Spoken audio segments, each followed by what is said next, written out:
Hello and welcome to India Tonight. I'm Karan Thapar. As the UPA completes 3 years in office, we assess its performance and look at the challenges that lie ahead. Has the government fulfilled its commitment to the Aam Aadmi, or has it been hijacked by elite interests? That's one of the central issues I shall discuss in a moment with the Congress's Abhishek Singhvi, the BJP's Arun Jaitley and the CPM's Sitaram Yechury.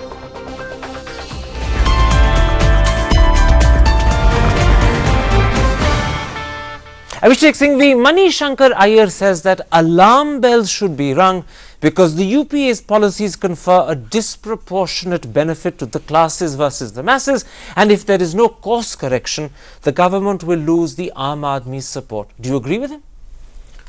I have his interview with me. Let me give you a straight answer to your question. I think he meant or intended it in a positive, constructive way, not in a negative way. But if in fact, if you read it literally, the impression it conveys that there should be some very serious alarm bells ringing. Well, if that is the meaning given to it, I don't agree with him at all. But if he's simply indicating a general concern without alarm bells, then you do. I do accept that there is always a concern for improvement, scope for improvement, and the direction and the pace of that improvement should be always monitored. To that extent, I agree. Sitaram Yechury, the left has for a while been publicly disillusioned with the performance of the UPA government. Your colleague A.B. Bardhan has gone so far as to say that the left parties will get together after the presidential election to determine whether they should continue support, and he says that he'll be pushing to withdraw support. Now, in those circumstances, how do you respond to Mani Shankar Iyer's comments? Well, I think Mani has only reflected what we have been articulating for a long time, and to that extent, I mean, he is helped us, or let me say assisted us in putting the issues forward. But whether we are going to withdraw support from this government or not, these are decisions we will take subsequently. But the issue is, we have constantly been reminding the government that the pledges made in the Common Minimum Program need to be implemented. So are alarm bells ringing as far as you're concerned? Well, we hope that they won't translate into alarm bells, but if this is not heeded, then alarm bells will ring. Like we've seen that in the recent elections of some of the state assemblies, it's not that the BJP has done well in terms of increased support, but it's because of the discontent against the UPA government and its policies that they have gained as a default. That shouldn't happen. Arun Jaitley, Mani Shankar Iyer is complaining that ministers in the government are obsessed with what he calls the 9.2% growth figure, whilst forgetting that 700 million people live outside the coverage of that growth. The problem is that the UPA's economic policies, as far as most people are concerned, are almost indistinguishable from the policies the NDA followed when it was in power. So where do you stand on this Mani Shankar issue? Do you agree with him that alarm bells should be ringing, or do you think he's exaggerating? Well, I don't think Mani Shankar really can be credited with laying down the agenda as far as the opposition is concerned. The Mani Shankar statement is only a part of what I had earlier described as a cabinet of collective irresponsibility. Let's be very clear first about the 9.2%. If Mani Shankar Iyer or anybody else feels that this government can be given the credit for that 9.2%, they are sadly mistaken. This growth is taking place which is either entrepreneur driven or driven on the strength of earlier policies from 1991 to 2004. This growth rate is not because of this government, it is in spite of this government. There is a complete paralysis in the government as far as this economic decision making is concerned. And particularly when it comes to the price management front, there is a complete mismanagement as far as the supply side is concerned, and the price of food items particularly has skyrocketed. This government has been a complete failure as far as the management of the economy for the Aam Aadmi is concerned.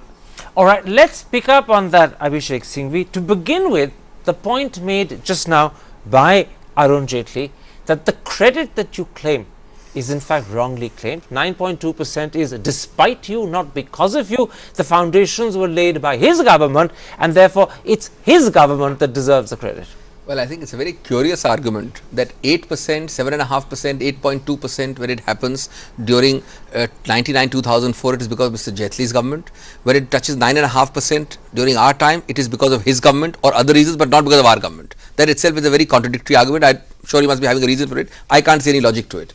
But let me tell you, we forget India has grown more than most countries of the world at 6 to 6.5% for 25 years, year on year. 25 years. Forget the 8s and 9s. Each year. and therefore there is a basic strength in India. And of those 25 years, surely the Congress has had more time in government and power than his government has. Now, if you say that in 25 years, continuous annual growth of 6.5% is in spite of government policies, well then I think you forget Rajiv Gandhi's liberalization, which is pre-1991, you forget computers, you forget the new millennium, you forget 1991, and you simply say things for your own government's benefit. Let's pick up on the point you made, in a sense, Sitaram Yechuri. You were complaining about the government's policies in the sense that they were creating discontent rather than adding the Aam Aadmi support behind the party. Now, I'm going back to Manishankar Iyer again because he says that the problem is that the government's priorities are mixed up. And he has this very telling example. He says that 648 crore for the Gram Nyay department is considered too expensive, but 7,000 crore for the Commonwealth Games is considered a matter of national pride. And what he's suggesting is that ministers are obsessed with pursuing what they consider to be India's international image rather than taking the tough decisions needed for the poor, who are the majority of the country. So is this government which you support mixed up in its priorities? Well, I would not like to posit whether we should hold the games vis-a-vis what we should do for the poor. I don't think that is a sort of a positing that we must do. But definitely the point is very clear that the government has to do much more for actually drawing in the vast majority of the people into the process of economic development that is taking place. What we require is inclusive growth. What is happening in India, Karan, right now is actually the simultaneous creation of two Indias. You have a shining India, 9.2 growth rate, blah, blah, blah. Then you have a suffering India, which is where farmer suicides, starvation deaths, again, all these things that follow. It is this hiatus that is growing that needs to be bridged. Let me put that to you in a sense, Arun Jaitley, because it's an undeniable fact that there are two Indias. It's not something that's happened with this government or your government. It's probably been the case for a while.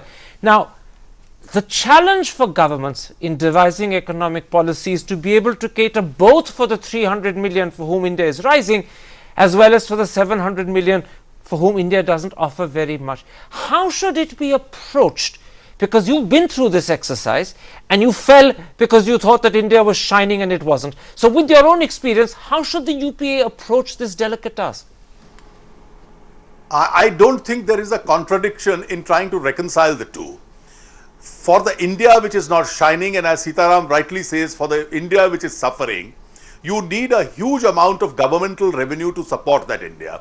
You need that governmental revenue in the health sector, you need to subsidize your farmer, you need it for the educational sector, etc. Where does the government get its resources? Now, the income of the government doesn't come from the agricultural sector, but it is certainly going to come out of an economy which is fast growing as far as your manufacturing and your services are concerned. It is here, and here I take Dr. Abhishek Singhvi on this issue, when he says that who is it because of whom this is rising? Well, I made it very clear it was the policies from 1991 to 2004 which took a substantive leap in the area of manufacturing and services. But after 2004, things have stopped, and now it's either the impetus of the earlier policy or it is the entrepreneur-driven growth. You haven't had reforms which can add to your manufacturing growth. You haven't had a great infrastructural improvement. You haven't had rationalization of taxes. You in fact had a high tax finance minister in this tenure. You haven't had any form of other reforms which can add an impetus to this. The services sector is substantially entrepreneur driven and not government driven. It is here that an enriched government getting revenue from these sectors is going to spend on the India which is suffering. And therefore, you will have to reconcile the contradiction between the two. You were nodding in disagreement as he was speaking. The core point that he's making is that if you don't encourage enterprise, you won't get the revenue you need to help the poor. How would you go about raising that revenue for your pro-poor schemes, if not by the method that he's suggesting? That's the key. The key lies in a combination of the two. And that's the success of the UPA. That's the change in philosophy of the UPA. The UPA believes very much in growth equity. We believe in public-private partnership. We do not believe in everything the same thing as the left says. But equally, we believe that the size of the cake, how fast it should grow, should not leave out how the cake is distributed. And that's the combination. You see, for example, he's mentioned, God lies in the details. The figures are boring. I thought it was the devil actually that lay in the details. But God lies in the details as well. The figures are important. We don't talk about figures, we talk generally. Education. Look at the figures, 1.8 lakh new schools, 7.5 lakh new teachers. This is all in the last 2.5 years. Now, the Rural Employment Guarantee Scheme, this is a good mix of growth equity with distributive equity. We have a communist over here who's heard the details. He's not going to tease God out of them. He's going to tease the devil, and he's going to take the devil of your lack of The glass is half full or half empty. No, let me get the devil out of the same statistics, Mr. Singhvi. You see, the whole point is that I agree with Arun in the sense that you require a surplus that has to be generated, which can be used for redistribution of your incomes, and therefore help the sections who are not benefiting from these reforms. But if you look at it from that perspective itself, the last 3 years of the UPA rule, the governmental revenues have been growing at a phenomenal rate of more than 20%. Last year, the growth of governmental revenue was 29%, unprecedented ever in independent India. Are you saying that they're not using them? Exactly. And instead in this budget, what is the allocation increase? What is the increase in government expenditures? 16%. 29% increase in your incomes, 16% increase in expenditures, and that So is what's happening where, to the rest? That is the point. The rest is going in order to what is called fiscal prudence, or what I would call fiscal fundamentalism. We brought in this government against religious fundamentalism, but we don't want to be trapped under fiscal fundamentalism. Very quickly, because I'd want to move on to other things, but given the nature of the division, Arun Jaitley, around this table and you over this critical issue of managing growth with equity, what do you think we're going to see as the growth figure? Just to stick to that for a moment, over the next year or two. Can we stick to 9? Can we achieve the 10 that Chidambaram and Montague Ahluwalia want? Or do you think we're going to slip back to 8 and perhaps even 7? Well, let us be very clear. As the base figure of the economy grows up, the growth rate figures can come down marginally. But the impetus at which Indian economy is growing, particularly your services and your manufacturing sector, I think we'll see a significant amount of growth rate. But to achieve the kind of targets which Sitaram Yachuri has been suggesting, which I substantially agree with him, when you transfer the surplus to the areas where it is needed, in manufacturing you won't do with a 9 to 10% growth rate. China achieved a manufacturing curve of something like 12 to 14%. If that is what you have to reach, you have to have a radical kind of reforms in the manufacturing sector. That's where the new jobs are created. That is where people from agriculture will come in and get jobs in the manufacturing sector.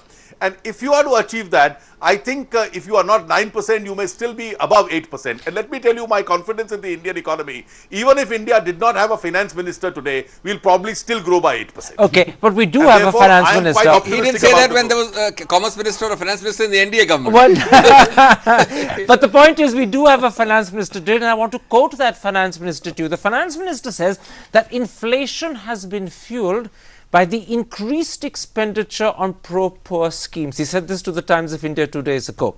Therefore, he's also suggesting that if he cuts down the expenditure on the pro-poor, forgets about equity for a moment, he can reduce inflation. And given that inflation hits the poor more than anyone else, what would be the real benefit? Spend on the poor, kick up inflation and bleed them till they can't live, or stop spending on the poor, reduce inflation and give them a bit of rahat? Karan, I don't agree with the second part of your. He didn't mean that at all. Let me give you the figures here. This will answer Sitaram's point as well. Where does this money go? Where is the expenditure not paid? Where is the surplus not used? This is a government which doesn't believe in, it believes in HDI indicators, it believes in inclusive democracy. Bharat Nirman, first time ever since independence, 1,74,000 crores. In education, and he will agree on this, 34% increase over last year. Agreed. Now, this is where the surplus goes. For this, of course, there is a element of money and supply of money which does fuel inflation. But we control it by other factors. We don't control it by cutting down on our schools, on our teachers, on our buildings. Yeah, no, I agree, Mr. Singhvi. The point is that what I'm saying is, even after these increases, you still have a 8 to 9% of your incomes that are not being spent on such program. That is my point. I'm not disputing that you are spending this. Well, and secondly, let me tell you. You see, the point is, I think the finance minister is missing the woods for the trees. When they usually do. Well, he's doing it more often now in this particular case, because I think this is a very, very fallacious understanding of why inflation is taking place. It is actually suggesting a very ludicrous situation that there's more money in the hands of the people, therefore prices are rising. And you have farmer suicides, you have distress suicides, and all these are happening together. No, 1 minute, just bear with me. If inflation has to be contained, what has to be actually addressed is your futures trading in your essential commodities. And the moment he brought it into pulses, into rice and wheat, you suddenly saw these prices being arrested. It is this that has to be tackled, not go into a great demand side control, which will actually impoverish the poor more. There's a corollary to what you said. The more the finance minister listens to advice from the CPM, the better the policies for the poor. The less he listens and the more he relies on his own wisdom, the greater the problem for the poor. Poor, absolutely. And problem for the country, therefore. Absolutely, you say, and yet you're supporting this government. Yes, we are, because we are trying to force this government to change tack. Let's take a break. Let's take a break at that point, and let's come back and turn to the Prime Minister. At the end of the day, governments are what Prime Ministers make of it. How does this Prime Minister, 3 years in office and just re-elected to the Rajya Sabha, stand up to scrutiny? See you in a moment after the break.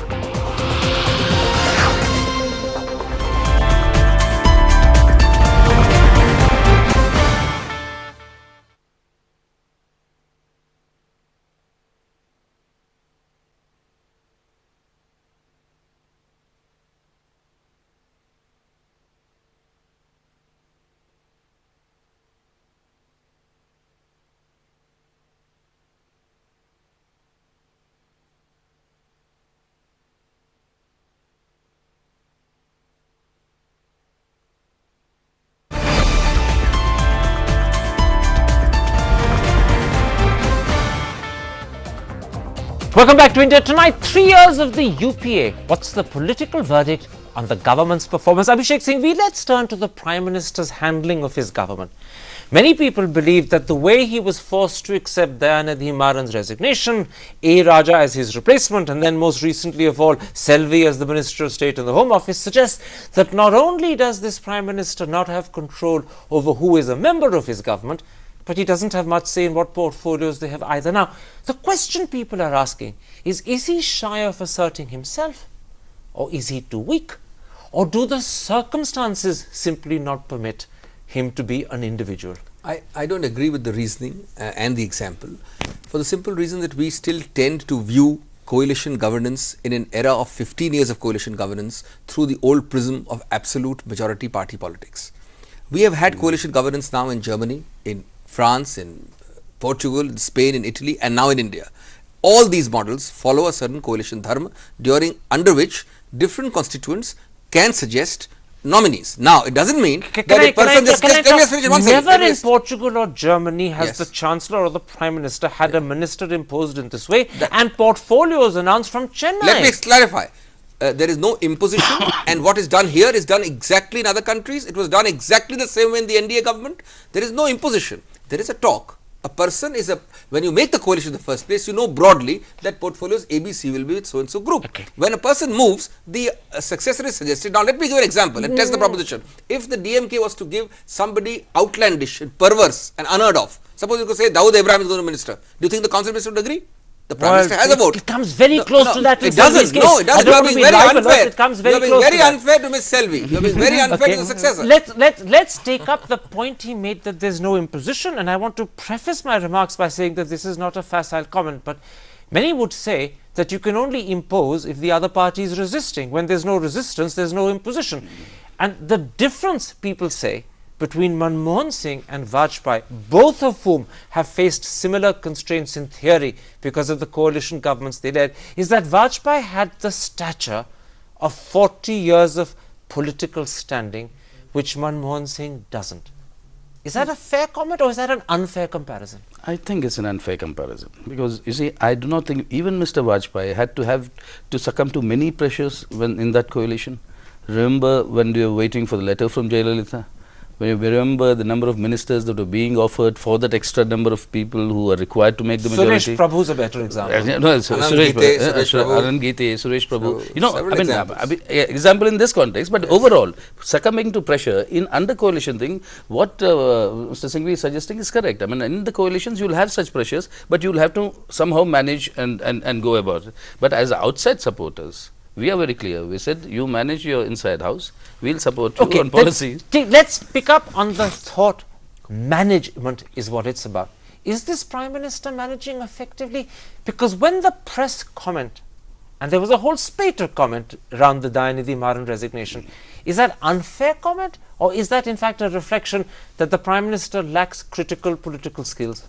No, I think, you see, much of the Dayanidhi Maran affair, it was beyond the Prime Minister. or beyond the Congress. This was an affair of one party, internal affair of a party which was a coalition partner. So I don't think it will be fair to use the Prime Minister's ability or disability in this context. Arun Jaitley, let me bring you in here and let me posit the question, is this simply an issue to do with the personality of the individual who is the incumbent today, or is it to do with the nature of coalitions and the manner in which small parties can hold the leading party to ransom? After all, Mr. Vajpayee did go through a fairly similar experience with Suresh Prabhu. So are we being unfair today in singling out Manmohan Singh as being a special low point in coalition politics? I think that there's a sea of difference between the two that you compare. Let's start off. Prime Minister Manmohan Singh was not the party's first choice to be the Prime Minister. The Prime Minister today is not a political campaigner for his party. He heads a government where ministers don't listen to him. At times you had Ramvilas Paswan versus Lalu Prasad Yadav, both at civil war. You now had the Commerce Ministry and the Finance Ministry on various policy issues in a warlike situation. You've had constituents who've been disagreeing with each other. You have a Prime Minister who has no initiative in taking policy decisions. Every time he wants to act tough and take a decision, you get a letter from either the CPM or the UPA chairperson and the decision gets stalled. You have a Prime Minister who's in fact too willing to abdicate his prime ministerial authority. Therefore, as the comment has been rightly made by international journals about him, that he seems to be in office but not in power, I think that probably would be a fair assessment of what the Prime Minister is. I think. Go ahead. You clearly disagree. Go ahead. I think he's right. There is a fundamental difference, and that difference they can't digest. Prime Minister Manmohan Singh rules with a moral authority which is far greater than any PMO which the NDA has had. This is a Prime Minister. What's your basis or this for saying PMO. that? What's your basis for you saying see, that? have you ever heard of allegations, murky dealings, all kinds of things about the PMO ever in this government? But what about the cabinet?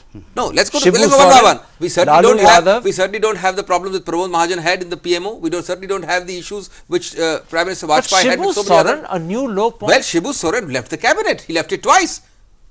What is wrong with it? He There left was it a twice. note. We didn't take There him was back. a wanted note hammered on his front door. No. Point is not that, Karan. Point is he's not Congress. He had a problem and he left the cabinet twice over. Let me widen this briefly before we end it and put it like this to Sitaram Yechuri. Do you think that the real difference between Vajpayee and Manmohan Singh is that Vajpayee was the leader of his party, which Manmohan Singh isn't, and that this division of authority might make the functioning of the government vis-a-vis Congress cleaner, but it also undermines the authority of the Prime Minister because he's perceived by everyone else as a man who doesn't deliver Congress and doesn't have the weight of Congress. But look at it the other way. I see a positive element in this, Karan. And the positive element is that I do not agree that Mr. Vajpayee was a political leader and Dr. Manmohan Singh is not.